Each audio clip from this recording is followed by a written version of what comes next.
ओम शांति। भगवद गीता श्लोक क्लास में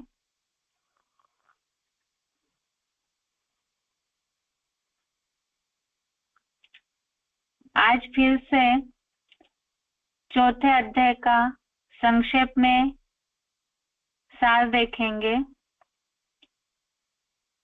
इसके पहले हमने भावार्थ को पढ़ा था।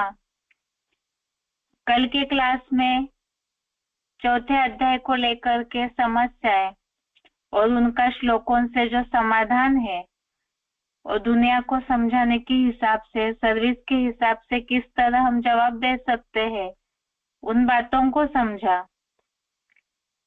आज के क्लास में चौथे अध्याय का जो नाम है ज्ञान कर्म संन्यास योग नामक चौथे अध्याय में पहले हमने जो भगवान और अर्जुन के बीच जो संवाद हुआ है उसे श्लोकों के सार को देखा और आज चौथे अध्याय में अलग अलग टॉपिक पर, अलग अलग विषयों पर जो चर्चा की है और चौथे अध्याय को ही जो अलग अलग टॉपिक वाइज बांटा है उसे एक संक्षेप में देखेंगे। इसके साथ साथ ही इसे समझते समय ही श्लोकों में जो मेन बातें आई है उसे भी देखेंगे, क्योंकि कई बार ऐसे होता है कि पूरे के पूरे 42 श्लोक तो याद नहीं रहेंगे, लेकिन सर्विस फील्ड में किसी को भी समझाते समय अगर श्लोकों का सार पॉइंट के रूप में बुद्धि में है तो बातें सर्विस में मददगार बनेगी। इसीलिए उन बातों को भी हेडिंग वाइज सार देखते समय ही देखेंगे।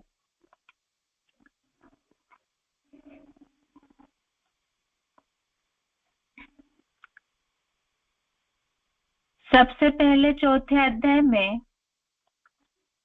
1 से लेकर 18 तक जो श्लोक है, इन श्लोकों को हेडिंग दिया हुआ है सगुण भगवान का प्रभाव और कर्म योग का विषय।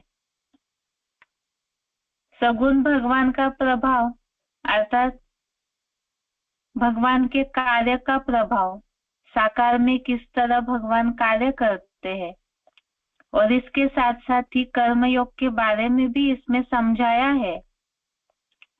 ये देखते समय हम श्लोक नंबर नहीं पढ़ेंगे,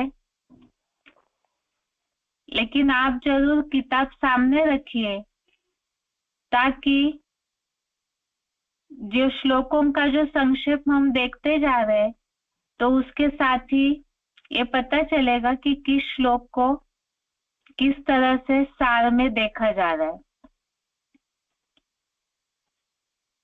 तो 1 से 18 तक के जो श्लोकों को विभाजन किया हुआ है सगुण भगवान का प्रभाव और कर्म योग का विषय में। प्राचीन योग पहले किने सिखाया और किस परंपरा से यह प्राचीन योग की शिक्षा दी और कैसे लोप हो गया। इसमें पहले विवस्वत से मनुआ को और मनुआ से इक्ष्वाकु को मिला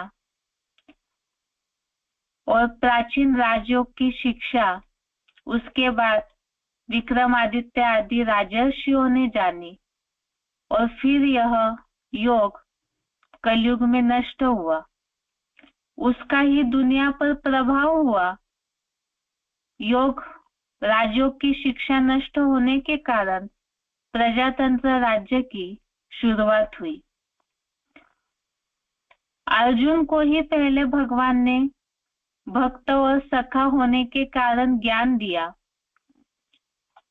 और क्या ज्ञान दिया इसके बारे में ही रहस्य बताने लगे भगवान। तो जैसे भगवान का दिव्य जन्म कैसे होता है, अर्जुन के अनेक जन्म कैसे बीते हैं, तो पूर्व जन्मों की बातों को क्यों भूल जाता है, इसके बारे में भी बताया। भगवान अजन्मा है और किस तरह से वे प्रकृति को अधीन करके जन्म लेते हैं। भगवान के ये गुण है, एक तो क्षरित नहीं होते, अजन्मा है, और प्रकृति को अधीन करके किस तरह दिव्य जन्म लेते हैं और दिव्य कर्म करते हैं। और दिव्य जन्म लेने का उनका समय क्या है, भगवान के आने का समय क्या है, और समय में इशारा दिया है धर्म की ग्लानि। और कारण क्या है भगवान के आने का, तो उसके लिए बताया संतों की रक्षा, दुराचारियों का विनाश और सद्धर्म की संपूर्ण स्थापना।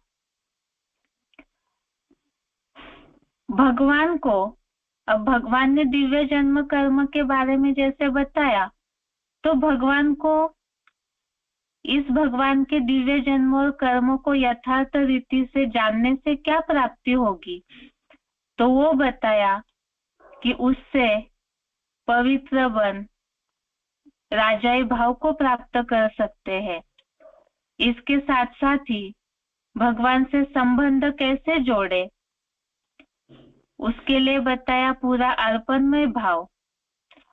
और इसके साथ ही मनुष्य जन्म में कर्मों से अतिशीघ्र सिद्धि कैसे प्राप्त होती है, तो उसके लिए भी बताया यज्ञ सेवा का महत्व, जो एक ही जन्म में कर्म से सिद्धि प्राप्त हो सकती है भगवान के दिव्य जन्म कर्मों को जानने के बाद। क्योंकि ये तो सारे श्लोकों की लिंक ही चल रही है भगवान के प्रभाव के विषय में, तो वो प्रभाव को, उनके दिव्य जन्म और कर्मों को समझेंगे, उनसे संबंध जोड़ते हैं, तो मनुष्य लोक में ही अर्थात पुरुषोत्तम संगम युग में ही कर्म से उत्पन्न सफलता शीघ्र कैसे प्राप्त हो सकती है। अभी आगे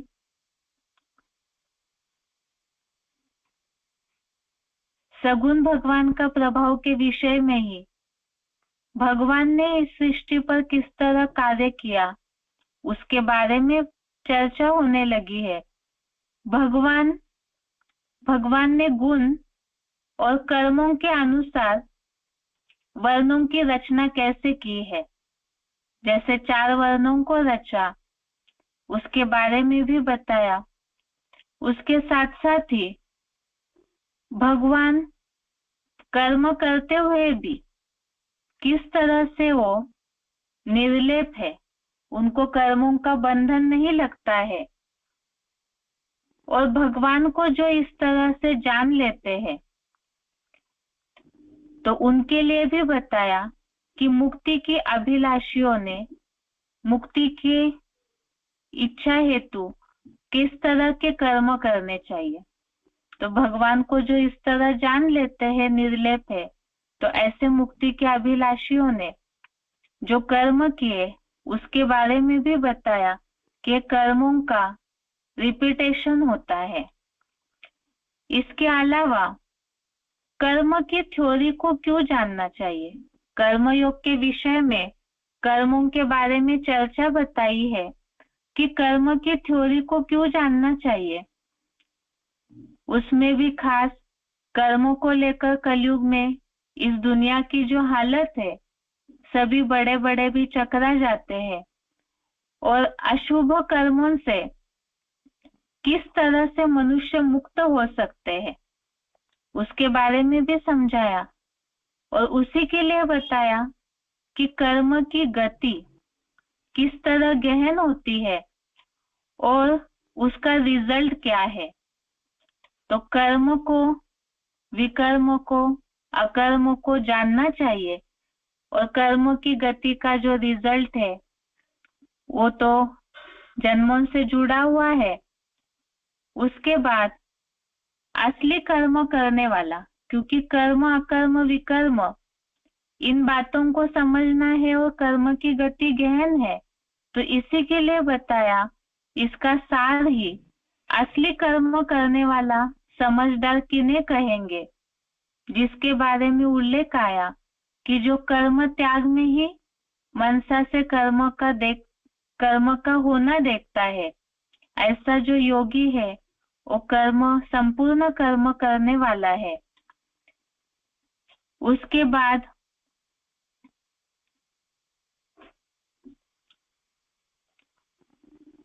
आगे है श्लोक नंबर 19 से श्लोक नंबर 23 तक, श्लोक नंबर 19 से श्लोक नंबर 23 तक योगी महात्मा पुरुषों का आचरण और उनकी महिमा।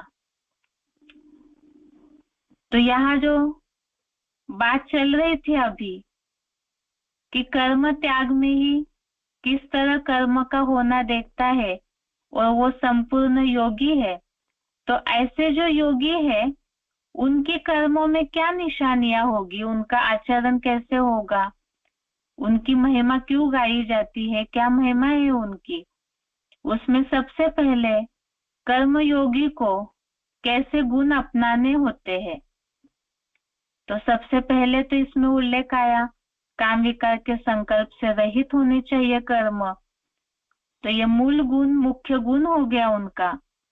पंडित कौन है, तो ज्ञानाग्नि से कर्म जलाने वाला। अब ज्ञानाग्नि से किस तरह कर्म भस्म होते हैं उसके बारे में भी बताया। योगी पुरुषों की महिमा में ही कर्म करते हुए भी अकर्ता की स्टेज कैसे आ सकती है, उनमें क्या गुण होने चाहिए। जैसे आश्रयहीन हो, भगवान के अलावा किसी का आश्रय न लेने वाला, कर्म फल की आसक्ति त्यागने वाला, तो ऐसे अकर्ता की स्टेज में होते हैं। योगियों के किन लक्षणों से कर्म करते हुए भी पाप नहीं बनता, तो उसमें जैसे आशा रहित, चित्त का वश करता, स्वामित्व का त्यागी, ऐसे लक्षणों से पाप को नहीं पाता है। कर्म बंधन से मुक्त होने का क्या तरीका है, उसमें भी प्राप्ति से संतुष्ट रहने वाला, सफलता असफलता में समान रहने वाले को कोई बंधन नहीं होता। अच्छे बुरे कर्म नष्ट कब और कैसे होंगे, तो जैसे आसक्ति रहित होना, सभी से बंधन मुक्त, ज्ञान में दृढ़ बुद्धि और यज्ञ सेवा भाव, ऐसों के सारे कर्म पूर्णतः नष्ट हो जाते हैं। इसके आगे का टॉपिक है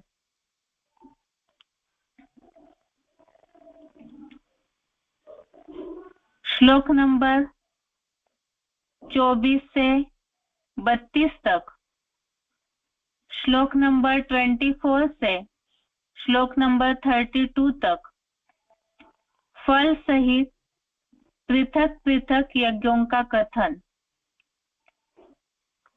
जो टॉपिक चल रहा था योगी पुरुषों की महिमा में, यज्ञ सेवा भाव से कर्म पूर्णतया नष्ट हो जाते हैं, तो वो यज्ञ भी कैसे और कितने प्रकार के हैं उसका उल्लेख बताया है। भक्ति मार्गीय कर्म कांडों के अनेक प्रकार है। भक्ति मार्गीय यज्ञों के प्रकार, इसमें जैसे कि ब्रह्म में अर्पित हवि, जिसका रिजल्ट ब्रह्मलोक ही गंतव्य किस तरह से है, इसका बेहद में अर्थ भी हमने देखा। हिरण्यगर्भ, उसके अलावा किस तरह से गंतव्य प्राप्त करने के लिए मनसा वाचा कर्मणा सेवा में समाधिस्थ होने वाले। अब इसके बाद जो अलग अलग यज्ञ में अर्पण करने की क्रिया कांड है, कर्म कांड है, उसका भी उल्लेख है। एक तो देवों की सेवा करने वाले, अर्थात उपासना करने वाले, वो भी होम ही करते हैं, हवन करते हैं। इंद्रियों के विषय भोगों को अर्पण करने वाले, इंद्रियों की भी आग में आहुति देने वाले, ये भी एक प्रकार है यज्ञ का। तीक्ष्ण व्रत वाले कौन है? इसमें जैसे कि बात आई, पदार्थों की सेवा करने वाले, तप करने वाले, इसका बेहद में अर्थ देखा, आत्मस्मृति का तप। और जैसे विविध प्रकार का अध्ययन करने वाले, ज्ञान यज्ञ सेवी, ऐसे वैरायटी प्रकार के तीक्ष्ण व्रत वाले योगी जन। इसके अलावा और एक प्रकार बताया, प्राणायाम का आश्रय लेने वाले। तो दुनिया में प्राणायाम माना प्राण, अपान वायु, ये हद में लिया जाता है। इसका बेहद में अर्थ देखा, प्राण वायु शुद्ध संकल्प और अपान वायु अशुद्ध संकल्प। भक्ति मार्गीय कर्म कांडों में स्थूल में वायु तत्व की आहुति देते, उसका बेहद का अर्थ समझा, शुद्ध अशुद्ध संकल्प, तो अशुद्ध संकल्पों की आहुति देना। भक्ति मार्गीय कर्म कांडों में ऐसे जो हठ योग वाले हैं, वो भी एक प्रकार बताया, जो प्राणायाम के आश्रय में रहते हैं। उपवास आदि तापित यज्ञ वाले, ये विविध प्रकार हो गए। ये सब भी जैसे अपने स्वाहा स्वाहा वाले, पूरी तरह शरीर को भी स्वाहा करने वाले, पापों को क्षीण करने वाले, ये भी हठ योगी यज्ञ करता है, ये भी प्रकार हो गया। अब इन सब यज्ञों में भी एक बात बताई कि किस बात को महत्व दिया जाता है। तो यज्ञ सेवा से बचे हुए को भोगने वाले वो संत पुरुष है। और दूसरा, इसमें एक स्वार्थीपने की कैटेगरी का भी उल्लेख बताया कि यज्ञ सेवा विहीन स्वार्थी होने का रिजल्ट क्या है। तो उन्हें कोई भी प्रकार के संसार में सुख नहीं होगा, ना यह संसार सुखी और ना ही वैकुंठ का सुख मिल सकता है जो स्वार्थी है। अब इसके अलावा ये विविध प्रकार के यज्ञों के कर्मकांड हो गए भक्ति मार्ग के, लेकिन इन सब से, क्योंकि कहीं ना कहीं अर्जुन की बुद्धि भटकेगी, इसीलिए इसका रास्ता भी भगवान ने बताया इसमें कि ब्रह्मा मुख से यज्ञों का, भांति भांति के यज्ञों का विस्तार हुआ है। और ये विभिन्न यज्ञ कर्म से मुक्ति का तरीका क्या है। तो तरीका भी बताया कि ये जो यज्ञ कर्म है और कर्मेंद्रियों के कर्म घमंड से उत्पन्न हुए हैं, तो उसे जानकर मुक्त होना चाहिए। और उसे जानने के लिए ही असली यज्ञ को जानना चाहिए। और असली यज्ञ क्या है उसे समझाने के लिए ही श्लोक नंबर 33 से श्लोक नंबर 42 तक, श्लोक नंबर 33 से श्लोक नंबर 42 तक ज्ञान की महिमा बताई। अर्थात ही अभी तक के जो अलग अलग कर्म कांड भक्ति मार्गीय जो देखे, कोई तन को स्वाहा करते, कोई भौतिक पदार्थों को स्वाहा करते, कोई क्या स्वाहा करते यज्ञ कर्म में। इसमें बताया कि भौतिक पदार्थों के यज्ञ से ज्ञान यज्ञ कैसे अच्छा है। तो उसमें बताया कि सारे यज्ञ के कर्म कांड, भक्ति मार्गीय कर्म कांड ज्ञान यज्ञ में ही समाप्त होते हैं। और वो यज्ञ का नाम बताया, राजस्व अश्वमेध रुद्र ज्ञान यज्ञ। और उसमें क्या स्वाहा होना चाहिए उसके बारे में बताया। अश्वमेध अर्थात मन रूपी घोड़े को स्वाहा करने की बात, तो इसीलिए ये ज्ञान यज्ञ अधिक अच्छा है। अब ये ज्ञान यज्ञ जो है इसे कैसे समझेंगे, इसमें स्वाहा करने की विधि क्या है, ये अधिक अच्छा क्यों है, तो उसके लिए ही ज्ञान का महत्व समझना है। और वो ज्ञान का महत्व समझने का तरीका, ज्ञान को समझने का तरीका समझा, साप्ताहिक कोर्स और साथ में प्रश्नोत्तर करके उस ज्ञान को समझना चाहिए। वो कहाँ समझना है, कैसे समझना है, तो उसका एड्रेस भी बता दिया कि जहाँ पे साप्ताहिक कोर्स के द्वारा उस स्थान पर जा करके पूरी तरह प्रश्नोत्तर करके उस ज्ञान यज्ञ को, ज्ञान को समझा जा सकता है। अब एक ज्ञान देने वाला दाता कौन है, उस जगत पिता को जानने से ही किस तरह से मोह मुक्त हो सकते हैं, कितने समय के लिए मोह मुक्त हो सकते हैं, तो वो बताया कि सतयुग त्रेता युग के 21 जन्मों के लिए ही मोह मुक्त हो जाएंगे। और वो मोह मुक्त कैसे होंगे, उसका तरीका बताया कि बीज में वृक्ष को कैसे देखे, अर्थात जो विभिन्न प्रकार की टाल टालियों रूपी संबंध है, उन सारे संबंधों को ही एक बीज में देखने से ही मोह मुक्त होंगे। उसके साथ साथ ही ज्ञान की महिमा में एक प्रकार और आता है, ज्ञान से ही पार जाने की बात, इस पापी दुनिया से ज्ञान से ही पार जाने की बात। तो ज्ञानी जहाज कौन है और उस जहाज के द्वारा कैसे पार हो सकते हैं और कौन पार हो सकते हैं, इसके बारे में समझा।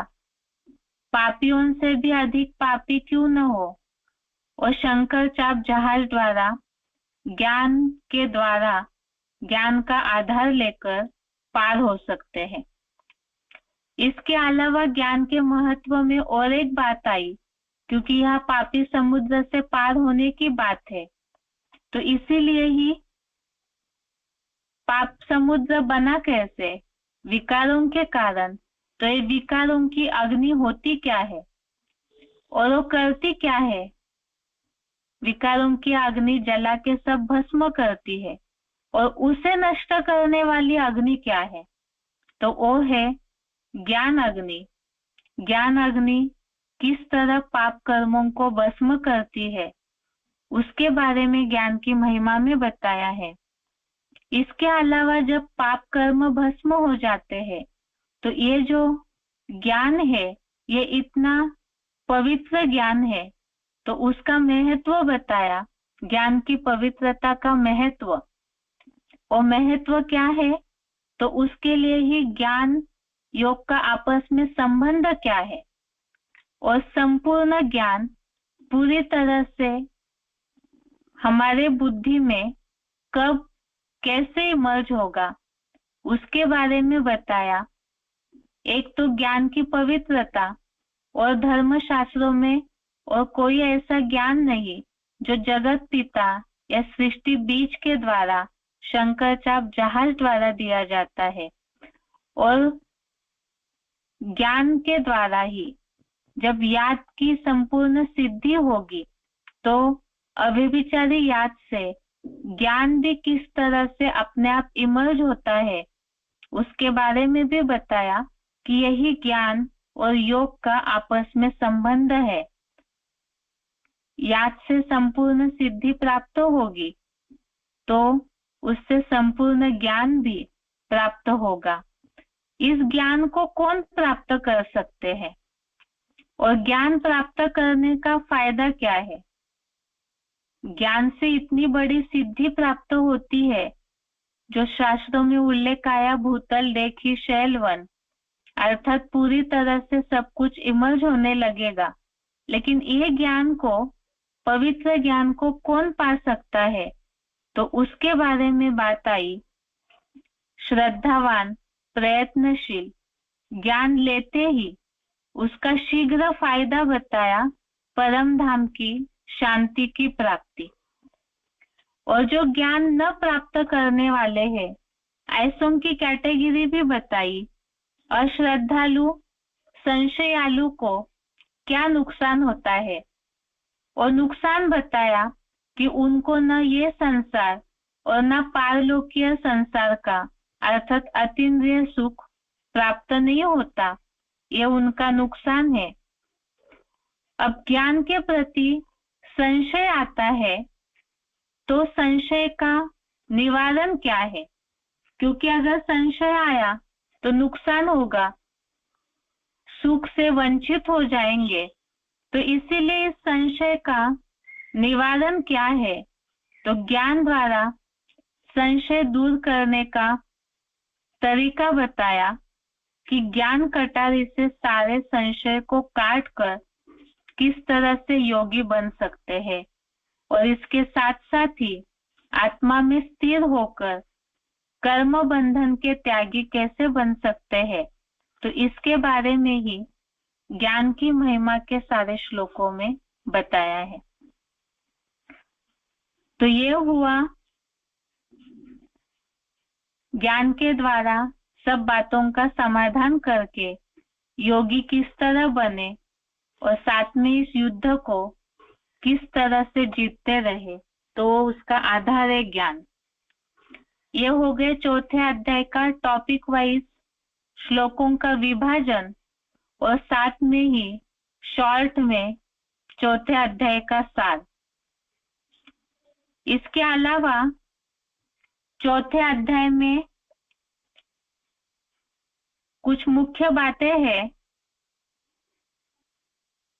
जैसे कि कुछ श्लोक ऐसे आए हैं जो भगवान के कार्य को सिद्ध करने वाले श्लोकों का प्रूफ हमें मिलता है, जिसमें सबसे पहले दुनिया में जो बात फैली हुई है वो है गीता का भगवान कौन, और साथ में गीता ज्ञान कब दिया गया। तो अभी इसको देखते हैं हम कि क्या गीता ज्ञान द्वापर युग के अंत में सुनाया गया है। इस बात को सिद्ध करने वाले श्लोक है। वैसे तो ये सबसे प्रसिद्ध श्लोक है, लेकिन इन श्लोकों का महत्व दुनियावी लोग नहीं जानते हैं। इसीलिए ही इन श्लोकों का गहरा अर्थ समझना और औरों को समझाना जरूरी है। एक तो है चौथे अध्याय का 7वां श्लोक। सबसे पहले तो जो हेडिंग है, क्या गीता ज्ञान द्वापर युग के अंत में सुनाया गया है। तो सभी भक्ति मार्गीय गीता पाठी या जन सामान्य यही जानते हैं अभी तक कि द्वापर में ही श्री कृष्ण भगवान ने आकर के अर्जुन को गीता ज्ञान सुनाया। लेकिन भगवत गीता में ही जो गीता ज्ञान भगवान उवाच कहा जाता है, उस भगवत गीता में ही सबसे प्रसिद्ध श्लोक है चौथे अध्याय का 7वां श्लोक और 8वां श्लोक। जो 7वां श्लोक है, यदा यदा हि धर्मस्य ग्लानिर्भवति भारत अभ्युत्थानम अधर्मस्य तदात्मानं सृजाम्यहम्। इस श्लोक से इसका जो भावार्थ का सार है यही है कि जब धर्म की ग्लानि होती है, अधर्म की वृद्धि होती है, तब मैं स्वयं शिव जन्म लेता हूं। तो यहाँ प्रश्न आया फिर, भगवान आकर अगर द्वापर के अंत में गीता ज्ञान सुनाते, तो द्वापर के बाद अधर्म के नाश के बाद पापी कलयुग कैसे आया। भगवत गीता में ये बात बताई है कि धर्म की ग्लानि अधर्म की वृद्धि होती है तो मैं दिव्य जन्म लेता हूं। तो इसमें बात आई कि अगर द्वापर के बाद जब धर्म की ग्लानि हुई, अधर्म की वृद्धि हुई, तो उसके विनाश के लिए भगवान सृष्टि पर जन्म लेते हैं। तो द्वापर युग के बाद अधर्म का नाश होना चाहिए था, लेकिन अधर्म का अगर नाश हुआ होता तो फिर द्वापर के बाद कलयुग कैसे आया। दूसरी बात, धर्म की ग्लानि जो है वो तो जहां अनेक धर्मों की मौजूदगी हो तभी कही जाएगी। तो क्या द्वापर युग में इतने सारे धर्म थे, जबकि कलयुग में कलह क्लेश बताया जाता है और कलयुग के जो वर्तमान संसार की हालत है, तो ये भगवत गीता की इस श्लोक को लागू होने जैसी है या नहीं, ये सोचने का प्रश्न है। तो धर्म की ग्लानि अनेक धर्मों की मौजूदगी में हो तभी, अनेक धर्मों की मौजूदगी हो तभी कही जा सकती है। दूसरी बात, चौथे अध्याय का ही 8वां श्लोक, श्लोक नंबर 8, परित्राणाय साधूनां विनाशाय च दुष्कृतां धर्म संस्थापनार्थाय संभवामि युगे युगे। इस श्लोक में जो बात आई है कि संतों की रक्षा के लिए, दुराचारियों के विनाश के लिए और धर्म की संपूर्ण स्थापना अर्थ, तो इसमें दुराचारियों का विनाश, सद्धर्म की स्थापना का कार्य अगर द्वापर के अंत में होता तो फिर कलयुग कैसे आया, क्योंकि सद्धर्म की स्थापना हुई तो सतयुग आना चाहिए था, लेकिन द्वापर के बाद तो कलयुग दिखाया है। तो इन दोनों श्लोकों से ये बात सिद्ध हो जाती है कि गीता ज्ञान द्वापर के अंत में नहीं सुनाया गया है, क्योंकि द्वापर के अंत में अगर सुनाया जाता तो अभी के 2 श्लोकों में जो उल्लेख है, धर्म ग्लानि, दूसरा दुराचारियों का विनाश, धर्मों का, विधर्मों का विनाश, ये दिखना चाहिए, और दूसरा धर्म की संपूर्ण स्थापना दिखनी चाहिए। और ये अगर दिखता तो द्वापर के बाद कलयुग नहीं दिखना चाहिए, सतयुग दिखना चाहिए था, और ऐसे है नहीं, इसीलिए ही ये सिद्ध होता है। आगे है गीता के बात को लेकर के और एक प्रश्न है कि क्या गीता का भगवान श्री कृष्ण है। तो भगवत गीता में ही भगवान ने जो उल्लेख बताए हैं श्लोकों में, भगवान की जो गुण विशेषताएं हैं, तो वो विशेषताएं या वो जो भी उल्लेख भगवत गीता में आया हुआ है, क्या वो सारे उल्लेख श्री कृष्ण के लिए लागू होते हैं। सबसे पहले तो चौथे अध्याय का 6वां श्लोक, अध्याय 4 का श्लोक नंबर 6, इसमें बात है, अजोपि सन वयात्मा भूतानामीश्वरोपि सन प्रकृतिम स्वामधिष्ठाय संभवाम्यात्म मायया। इसमें उल्लेख है भगवान के गुणों का। एक तो अजन्मा अगर्वा है भगवान, दूसरा कभी क्षरित न होने वाला, तीसरा प्रकृति को अधीन करके जन्म लेते हैं। इसके अलावा चौथे अध्याय का 9वां श्लोक, भगवान का जन्म और कर्म दिव्य है। ये श्लोक है, जन्म कर्म च मे दिव्यम एवं यो वेत्ति तत्वतः त्यक्त्वा देहम पुनर्जन्म नैति मामेति सोऽर्जुन। इसमें जो उल्लेख आया है भगवान का कि मेरे दिव्य जन्म और कर्मों को तत्वों सहित जानना, तो जो दिव्य जन्म और दिव्य कर्म की बात आई हुई है। और तीसरा श्लोक चौथे अध्याय का ही 14वां श्लोक, अध्याय 4 का श्लोक नंबर 14, न माम कर्माणि लिम्पन्ति न मे कर्म फले स्पृहा इति माम यो भी जानाति कर्म भिन्न स बध्यते। इसमें उल्लेख आया है, न मुझको कर्मों का बंधन है, न मुझे कर्म के फल में इच्छा है। तो ये जो बातें हैं कि भगवान कर्मों में लिंपायमान नहीं होते हैं, अभोक्ता है। तो ये सारे गुण, एक तो भगवान अजन्म अगर्भा है। अगर इस गुण के लिए हम श्री कृष्ण से तुलना करें तो श्री कृष्ण का तो गर्भ से जन्म होते हुए दिखाया है, जैसे देवकी और वासुदेव माता पिता दिखाए हैं। और दूसरा जो बात आई प्रकृति को अधीन करके जन्म लेने की, दिव्य जन्म और दिव्य कर्म अर्थात जो प्रवेश करके जन्म लेने की बात आई, तो ऐसे तो श्री कृष्ण के लिए लागू होते हुए नहीं दिखता है। और दूसरी बात, भगवान कर्मों में लिंपायमान नहीं होते, अभोक्ता है। तो ये सारी बातें, एक तो गर्भ से जन्म दिखाया और कर्मों को कोई बंधन नहीं, तो मृत्यु क्या असर कैसे होगा। लेकिन श्री कृष्ण का तो बहे लिए के तीर से मृत्यु भी दिखाई गई है।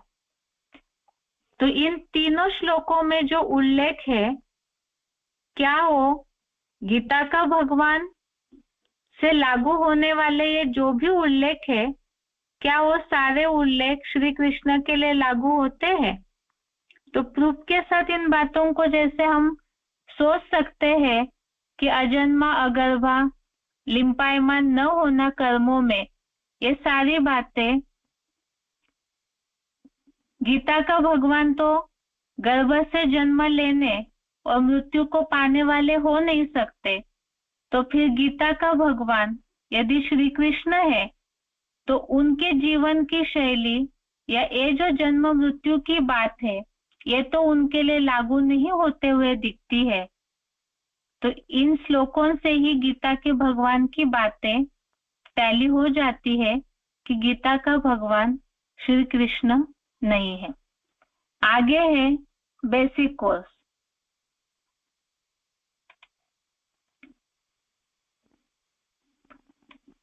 बेसिक कोर्स में बात चल रही थी सर्व आत्माओं का पिता। इसमें अभी तक हमने भगवान का नाम और रूप के बारे में जाना है, और जैसे हमने समझा सर्व आत्माओं के पिता एक है, तो इसीलिए ही भगवान के रूप की मान्यता हर धर्म में मानी जाती है और उसमें साम्यता भी है। और भगवान का जो नाम है, उनके कर्तव्य के आधार से सभी उनके बारे में, उनके नाम को भी स्वीकार करते हैं। अब इसी तरह से भगवान की पूरी जानकारी हमें लेनी है, क्योंकि ये हमने देखा कि भगवान को जानने से ही उनसे पूरी तरह यथार्थ प्राप्ति कर सकते हैं। अब बात है परम पिता का भगवान का देश क्या है। देश अर्थात ही भगवान के रहने का स्थान, घर। तो परम पिता का घर कौन सा है? जिस तरह से आत्माओं का और आत्माओं के पिता का रूप एक है, ज्योति स्वरूप, और उसे सभी मानते हैं, स्वीकार करते हैं, इसी तरह से आत्माओं का और परम पिता का घर भी एक ही है। जैसे कि उदाहरण के लिए बच्चों का घर और पिता का घर एक ही होता है, और हम सब संतान है भगवान की, तो इसीलिए आत्माओं का घर वही परम पिता का भी घर है, और जो परम पिता का घर है वही आत्माओं का घर है। उस आत्मालोक के बारे में ही, अर्थात ही भगवान के घर के बारे में ही बताया है। उनका घर परम धाम है, जो 5 तत्वों की दुनिया से परे एक छठा प्रकाशित तत्व है। इस घर के बारे में ही लोग आसानी से कह देते हैं ये मान्यता है, ऊंचा तेरा नाम, ऊंचा तेरा धाम। और बातों बातों में ये जो मान्यता है, भगवान का नाम लेते ही सब कहते हैं ऊपर वाला सब देख रहा है। तो ऊपर वाला अर्थात क्या? ऊपर अर्थात कहा तो 3 लोक का चित्र जो स्लाइड में दिख रहा है, हमने 3 लोक का कोर्स भी समझा, जिसमें आत्माओं का घर समझते समय ही हमने इस बात को समझा कि वो परमपिता का भी घर है और वो इस साकार वतन से, सूक्ष्म वतन से भी पार ऊंची स्टेज में है, जिसके लिए ही ये बताया जाता है कि जहां 5 तत्वों का कोई भी असर नहीं होता है। अब 3 लोक के चित्र में हमने इस बात को विस्तार से समझा था कि जैसे पृथ्वी गोल है तो इसी तरह पृथ्वी के पूरे आसपास परिधि में परम धाम फैला हुआ है। और ये जो परम धाम है, ये परे से परे धाम है जहां 5 तत्वों का कोई असर नहीं होता। इसीलिए ही सभी मनुष्य आत्माएं इस बात को जानते हैं कि ऊपर वाला अर्थात ही परम पिता का, भगवान का घर सबसे ऊंचे है। अभी इस परम पिता का जो घर है, उनके अनेक नाम भी है। जैसे परम पिता का रूप है, उसको अलग अलग, उनका जो रूप तो एक ही है, लेकिन लोग उसे अलग अलग नामों से पहचानते। इसी तरह से परम पिता का घर, उनके भी अलग अलग नाम है। जैसे कि परे ते परे धाम तो परम धाम हुआ, ऐसे ही परम धाम मूल वतन भी है, शरीर का मूल आत्मा है, तो इसीलिए वो मूल वतन आत्माओं का भी घर है। वहां शरीर या 5 तत्वों का कोई कनेक्शन नहीं, साकार देह का कोई कनेक्शन नहीं, केवल आत्मा ही रहती है, इसीलिए वो निराकारी दुनिया है। आत्माओं का भी घर है तो आत्मा लोग भी है। देह का कनेक्शन नहीं तो वाणी का कनेक्शन नहीं, इसलिए वो निर्वाण धाम भी है। और वाणी नहीं तो वहां पे शांति ही शांति बनी रहती है, तो शांति धाम, साइलेंस वर्ल्ड भी है। और आत्माएं 5 तत्वों से, शरीर से मुक्त अवस्था में वहां रहती है, तो वो मुक्ति धाम भी है। और 5 तत्वों से परे है, इसलिए पार लोक भी है। उसे ही ब्रह्म महातत्व, ब्रह्म लोक भी कहते हैं। और आत्मा वह अंडे मिसल अपने बीज रूप, मूल रूप में रहती है, इसलिए वो ब्रह्मांड भी कहा जाता है। परम पिता के, भगवान के इस घर के बारे में भगवत गीता में भी उल्लेख आया है। 15वें अध्याय का 6वां श्लोक, अध्याय 15 का श्लोक नंबर 6, जिसमें ये उल्लेख है जो बताया अभी तक कि वो 5 तत्वों की दुनिया से पार है। तो इसी तरह भगवत गीता में उल्लेख आया कि सूर्य चंद्र, न ही वहां कोई सूर्य चंद्र का प्रकाश और न कोई वहां अग्नि भासित होती है, और वही मेरा तद्धाम परमम मम अर्थात मेरा परम धाम है। ऐसे ही दूसरे अध्याय का 28वां श्लोक, अध्याय 2 का श्लोक नंबर 28, जिसमें इस बात का उल्लेख है कि प्राणियों का आदि और अंत अदृश्य है, और वो अदृश्य अर्थात ही परम धाम में आत्माएं सृष्टि के आदि में पहले ही और रात्रि के अंत में अर्थात सृष्टि के अंत में भी परम धाम लौटती है। तो परम धाम का उल्लेख अव्यक्त धाम के रूप में आया है। 8वें अध्याय का 18वां श्लोक, अध्याय 8 का श्लोक नंबर 18, इसमें भी परम धाम का अव्यक्त धाम के रूप में उल्लेख आया है। अव्यक्त धाम अर्थात जो व्यक्त न हो, तो 5 तत्वों की दुनिया व्यक्त है, इन आंखों से दिखती है, और जो नहीं दिखता स्थूल आंखों से, वो अव्यक्त है, और इसीलिए गीता में इसका उल्लेख अव्यक्त धाम के रूप में है। अब जैसे रूप की मान्यता हर धर्म में है, इसी तरह से परम पिता या भगवान सुप्रीम अथॉरिटी सभी धर्म वालों के पिता है। इसलिए हर धर्म में उनके इस घर की मान्यता है, क्योंकि जो परम पिता का घर वो सारी ही आत्माओं का भी घर है, तो जरूर हर धर्म वाले भी तो आत्माएं ही है। तो परम पिता के जैसे निराकार रूप, ज्योतिर्मय रूप की मान्यता यादगार हर धर्म में है, ऐसे ही उनके घर की भी मान्यता हर धर्म में है।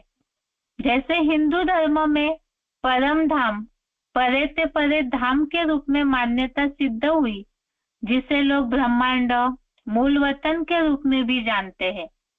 इसी तरह क्रिश्चियन लोग, अंग्रेज लोग उसे सोल्ड वर्ल्ड अर्थात आत्माओं का लोक के रूप में जानते हैं, और सुप्रीम एबोर्ड अर्थात सुप्रीम अर्थात ऊंचा, श्रेष्ठ, और एबोर्ड अर्थात धाम, तो वो ऊंचा धाम परम धाम है। इसी तरह मुसलमान लोग भी उस परम धाम के बारे में जानते हैं कि खुदा अर्श में रहता है और वहाँ रूहें, मुस्लिम लोग आत्मा को रूह कहते हैं, तो वहाँ रूहें भी रहती है, और जैनी लोग उसे ही तुरिया धाम के रूप में जानते हैं। अब ये तो हो गया परम पिता का मूल घर, परमानेंट घर, परम धाम, उसकी हिंदू धर्म और अन्य धर्मों में भी मान्यता है। अब आगे है सृष्टि चक्र के चित्र में, तो हमने इस बात को जाना है, पूरे सिद्धताओं के साथ इस बात को समझा था कि कलयुगांत में जब सृष्टि तामसी हो जाती है, तो सृष्टि का उद्धार करने, मनुष्यों का उद्धार करने भगवान को इस सृष्टि पर आना पड़ता है, और इस सृष्टि पर आ चुके हैं और स्वयं ही अपना कार्य का, अपने जन्म का, अपने स्थान का पूरा परिचय दे रहे हैं।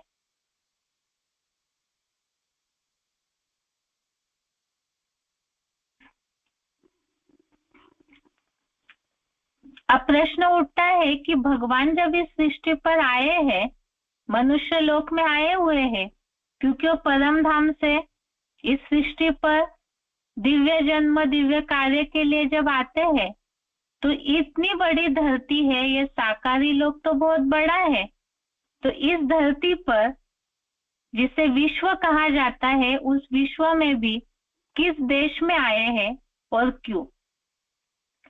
प्रश्न समझना जरूरी है कि इतनी बड़ी धरती है, उसमें सैकड़ों देश फैले हुए, और सैकड़ों देशों में भी ढेरों धर्म, उनके ढेरों छेड़े फैले हुए हैं। तो फिर भगवान जब सृष्टि पर आएंगे तो किस स्थान पर आते होंगे? क्योंकि हर धर्म वाले भगवान को मानते हैं, उनकी उपासना करने का, भजने का तरीका सभी का अलग अलग है। तो धर्म में भगवान जब सृष्टि पर आते हैं, तो क्या कोई धर्म, जाति, मठ, पंथ, कोई वर्ण विशेष, किसी का भेदभाव तो नहीं करते होंगे? क्योंकि तभी तो सभी लोग भगवान की इन सब विशेषताओं के कारण, उनके गुणों के भंडार के कारण ही सब भगवान को दिल से स्वीकार करते हैं। अब विश्व में तो अनेक देशों में धर्म फैले हैं, और ये देखने में आता है जैसे अमेरिका, यूरोप जैसे धर्म देशों में क्रिश्चियन धर्म फैला है, चीन, जापान, मलाया जैसे देशों में बौद्ध धर्म फैला है। तो ऐसे कई देश है जिनमें एक ही धर्म को प्राधान्यता दी जाती है, और भगवान तो कोई धर्म का, जात पात का पक्षपात नहीं करते। तो कोई एक पर्टिकुलर धर्म को मान्यता देने वाले देश में यदि भगवान आए, तो उनके ऊपर पक्षपात की उंगली उठेगी। इसका मतलब भगवान कोई एक धर्म विशेष के देश में या स्थान में नहीं आ सकते हैं। तो फिर जिस भी देश में भगवान आते हैं, उनका उस देश में उस स्थान में आने का मूल कारण क्या हो सकता है? वो कारण ही पहले गीता के आधार से देखते हैं। जो भगवत गीता में उल्लेख आया है, चौथे अध्याय का 7वां श्लोक, जो यदा यदा ही धर्मस्य, अर्थात धर्म की ग्लानि जहाँ शुरू होती है, जब शुरू होती है, तो ऐसे समय में ही भगवान इस सृष्टि पर आते हैं। तो धर्म की ग्लानि और अधर्म की वृद्धि, इसका मतलब धर्म की ग्लानि कब होती हो? जहाँ एक पर्टिकुलर धर्म पलता है वहां, या जहाँ अनेक धर्म हो, अनेक धर्मों के लोग जहाँ हो वहां। जरूर जहाँ अनेक धर्मों के लोग होते हैं वहां ही धर्म की ग्लानि होती होगी, क्योंकि भगवान ने गीता में ही इस बात को बताया कि ऐसे अनेक धर्मों को त्यागना चाहिए। गीता का जो 18वें अध्याय का 66वां श्लोक है, अध्याय 18 का श्लोक नंबर 16, इसमें ये बात बताई है, सर्वधर्मान परित्यज्य। तो जहां धर्म की ग्लानि होती हो वहां ही भगवान बात बोलेंगे कि इन सब धर्मों को त्याग दो। तो कौन सा देश है जहां पे अनेक धर्मों की मौजूदगी देखने में आती है? क्योंकि अभी तो हमने देखा, और भूगोल के हिसाब से भी सभी लोग इस बात को जानते हैं कि बाकी जो भी अन्य धर्म खंड है वहां पर एक एक धर्म की ही प्राधान्यता दी जाती है। तो कौन सा देश है जिसमें अनेक धर्मों की मौजूदगी देखने में आती है? तो 2500 वर्ष का इतिहास, उसे हम अगर देखें तो सबसे ज्यादा धर्म के नाम पर हिंसा किस देश में हुई है? जहां अनेक धर्म वालों ने भी राज्य किया हो, या मूल रूप में धर्म की ग्लानि, धर्म के नाम पर हिंसाचार, लड़ाई झगड़े, ये सबसे ज्यादा किस देश में होता होगा? तो हिस्ट्री के हिसाब से देखें तो भारत देश में ही अनेक धर्मों का राज्य, अनेक धर्मों का शासन या अनेक धर्मों की उपस्थिति देखने में आती है। और धर्मों के नाम पर उनके छेड़े, अनेक प्रकार की जातियां, उस आधार से अनेक भाषाएं और उस आधार से अनेक मतों की धारणाओं वाले लोग भी भारत में देखने में आते हैं। और ग्लानि या अधर्म की वृद्धि की जो बात बोली है भगवत गीता में, तो धर्म के नाम पर ही दंगे फसाद, खून खराबा, ये सारा खूनी नाहक खेल जो है वो भारत के इतिहास में सबसे ज्यादा देखने में आता है। तो गीता के आधार से ये बात तो सिद्ध हुई कि धर्म की ग्लानि, अधर्म की वृद्धि की बात भारत देश में ही है। इसीलिए सभी धर्मों के लोग जहां भारत में उपस्थित है, ऐसे धर्म वालों के सामने ही भगवान को भारत देश में आना पड़ता है। लेकिन फिर क्या केवल एक धर्म ग्लानि, केवल एक ही कारण पर्याप्त है भगवान को भारत देश में कार्य करने के लिए? नहीं, तो उसके अलावा भारत देश में और एक खासियत है जो कि भगवान को इस धरती पर आने के लिए आकर्षित करती है, और वो है परम पिता का नाम लेते ही, भगवान का नाम लेते ही उनके साथ उनकी परम पवित्रता, एवर प्यूरिटी जो है, वो तुरंत सबके मस्तिष्क में आ जाती है। तो जैसे भगवान परम पवित्र पूजनीय है, तो इसी तरह से भारत देश में भी पवित्रता को सबसे ज्यादा महत्व दिया जाता है, जो कोई भी अन्य देश को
नेटवर्क प्रॉब्लम से कनेक्शन कट हो गया था। बात चल रही थी कि जैसे भगवान को पवित्रता प्रिय है, इसी तरह भारत में भी अन्य जितने भी धर्मखंड है, जितने भी देश है, उनमें एक पर्टिकुलर धर्म को मान्यता देते। इसी तरह से पवित्रता के बारे में उतना महत्व नहीं दिया जाता जितना भारत में दिया जाता है। नारी शक्ति को, नारी को ही शक्ति के रूप में पूजते हैं, वंदे मातरम कहा जाता है, साथ में पवित्रता का भी उतना महत्व देते हैं। और दूसरी बात, भारत ही एक अविनाशी खंड है, देवभूमि मानी जाती है। तो इसीलिए ही पवित्रता को मान्यता देने के कारण ही भगवान को भारत देश में आकर्षण होता है और भारत देश में ही भगवान अपना कार्य कर रहे हैं। इसके अलावा परम पिता का, भगवान का काल, जैसे हमने देश देखा, उनका परमानेंट घर परम धाम है, इसी तरह से इस धरती पर भगवान अपना कार्य करते हैं भारत देश में। अब उनका समय अर्थात उनके कार्य का काल वो इस सृष्टि पर कब प्रकट होते हैं, कब अपना दिव्य जन्म और कर्म करते हैं, उसके बारे में भी भगवत गीता में ही इशारा दिया है। सृष्टि चक्र के चित्र में हमने इन बातों को विस्तार से समझा है। 9वें अध्याय का ही 7वां श्लोक, अध्याय 9 का श्लोक नंबर 7, जिसमें बात आई है कल्पक्षय और कल्पादो। कल्पक्षय अर्थात कल्प का अंत और कल्पादो अर्थात कल्प का आदि। तो जो सृष्टि चक्र का चित्र है, जिसमें कलयुग का अंत और सतयुग के बीच का जो पीरियड है, जो 2 सुइयों के रूप में निशाने दिखाई है, स्लाइड जिनको दिख रही है या सृष्टि चक्र का चित्र तो हमने कोर्स समझते समय देखा ही है, जिसमें 2 सुइयों के बीच में पुरुषोत्तम संगम युग को दिखाया जाता है।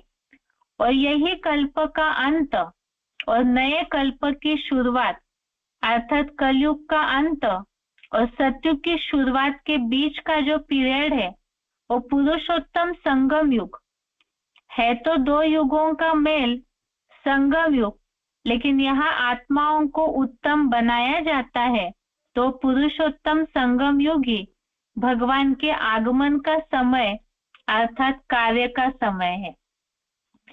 और यही वो समय है जिसके बारे में भगवत गीता का श्लोक धर्म ग्लानि का समय बोला है। जब धर्म की ग्लानि होती है, तो स्थान तो हमने देख लिया धर्म ग्लानि का, जहाँ अनेक धर्मों की मौजूदगी है, वो भारत देश है। धर्म ग्लानि का स्थान और धर्म ग्लानि का समय वो कलयुग का अंत, जहाँ पर मनुष्य आत्माएं अति के तमोप्रधान बनकर अज्ञान अंधकार में डूब जाते हैं, पूरी तरह असुर समान बन जाते हैं। और ऐसे जब दुराचारी अधर्मी बन जाते हैं, तो उन दुराचारियों के विनाश के लिए ही भगवान सृष्टि पर अभी कार्य कर रहे हैं, जो कि नरक को स्वर्ग बनाने का। मनुष्य असुर बने तो सृष्टि नरक बनी, और यही मनुष्यों को फिर से गुण संपन्न बनाने के लिए, पुरुषोत्तम बनाने के लिए ही भगवान जिस पुरुषोत्तम संगम युग के समय में कार्य करते हैं, तो वहां पर ज्ञान और राजयोग की शिक्षा के द्वारा देवता बनाते हैं। और वो देवता बनाने का कार्य करने के लिए ही भगवान इस सृष्टि पर ही, भारत भूमि पर ही अपना कार्य कर रहे और आकर के हमें एक ज्ञान दे रहे। अभी तक हमने भगवान के कार्य की पहचान जो ली सर्व आत्माओं के पिता में, कि एक तो भगवान के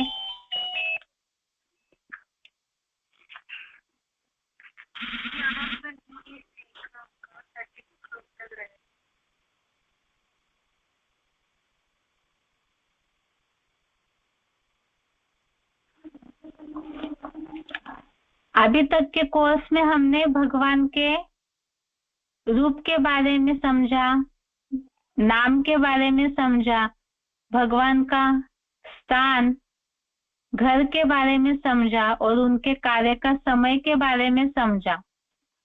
आगे के क्लासेस में हम भगवान के गुण के बारे में समझेंगे और जैसे इसके पहले भी देखा शिव शंकर में क्या अंतर है वो भी देखेंगे। इसके अलावा कल के टेस्ट के लिए एक अनाउंसमेंट है। चौथा अध्याय पूरा हो चुका है और अभी तक हम जैसे जैसे श्लोक पढ़ते रहे उतने श्लोकों का ये हफ्ते भर के श्लोक जितने पढ़े उसका टेस्ट देते आए। अभी चौथा अध्याय पूरा हुआ है, इसीलिए कल के श्लोक टेस्ट में चौथे अध्याय का 1 से लेकर के 32 नंबर श्लोक तक, चौथे अध्याय का श्लोक नंबर 1 से श्लोक नंबर 32 तक श्लोक होंगे टेस्ट के लिए और उसके अगले हफ्ते जो बाकी बचे हुए श्लोक है वो होंगे। एक बार दोबारा अनाउंसमेंट, कल के श्लोक टेस्ट में 1 से लेकर के 32 नंबर श्लोक तक के प्रश्न होंगे, तो उसी हिसाब से आप अपनी तैयारी कीजिए और उसके अगले हफ्ते के श्लोक टेस्ट में आगे के जो बचे हुए श्लोक है उस पर टेस्ट होगा। आज के लिए गीता क्लास यहाँ तक ही। ओम शांति।